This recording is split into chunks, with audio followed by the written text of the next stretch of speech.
पाणी आमच्या हक्काचे, नाही कुणाच्या बापाचे, अशा घोषणा देत ब्रह्मपुरी तालुक्यातील महिला शेतकऱ्यांनी गोसेखुर्द उजव्या कालव्याच्या पाण्यासाठी आमरण उपोषण पुकारले आहे।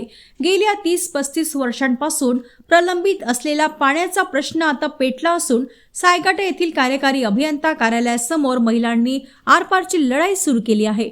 15 डिसेंबर पासून सुरू असलेल्या या आंदोलनाचा आज 3रा दिवस आहे। खेड, मौशी, खंडाळा यासह डझनभर गावातील शेतकरी यात सहभागी झाले आहेत। विशेष म्हणजे 92 वर्षीय सुमित्रा बगमारे या वृद्ध मातेनेही या आंदोलनात उडी घेतल्याने प्रशासनावर दबाव वाढला आहे। उपोषणकर्त्या दीक्षा भजनकर आणि सीताबाई नागोसे यांची प्रकृती खालावली असतानाही त्यांनी उपचार घेऊन पुन्हा आंदोलनात सहभाग नोंदवत आपला निर्धार कायम ठेवला आहे। 18 डिसेंबर रोजी नागपूरचे अधीक्षक अभियंता पाटील आंदोलनस्थळी आले असता आंदोलकांनी त्यांना चांगलेच धारेवर धरले।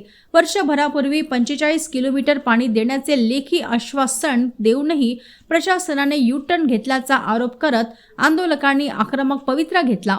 परिस्थिती इतकी तणावपूर्ण होती की जोपर्यंत ठोस निर्णय होत नाही तोपर्यंत अधिकाऱ्यांना जाऊ न देण्याचा पवित्रा महिलांनी घेतला। आमदारांच्या मध्यस्थीनंतर पेच सुटला, पण आंदोलन सुरूच। अखेर आमदार भांगडिया यांनी दूरध्वनीवरून 20 डिसेंबरला प्रत्यक्ष भेट देऊन पाणी सोडण्याबाबत ठोस निर्णय घेण्याचे आश्वासन दिले। या आश्वासनानंतर अधिकाऱ्यांना सोडण्यात आले असले तरी जोपर्यंत प्रत्यक्ष पाणी सुटत नाही तोपर्यंत उपोषण मागे घेणार नाही असा ठाम इशारा आंदोलक विनोद झोडगे आणि महिला संघर्ष समितीने दिला आहे।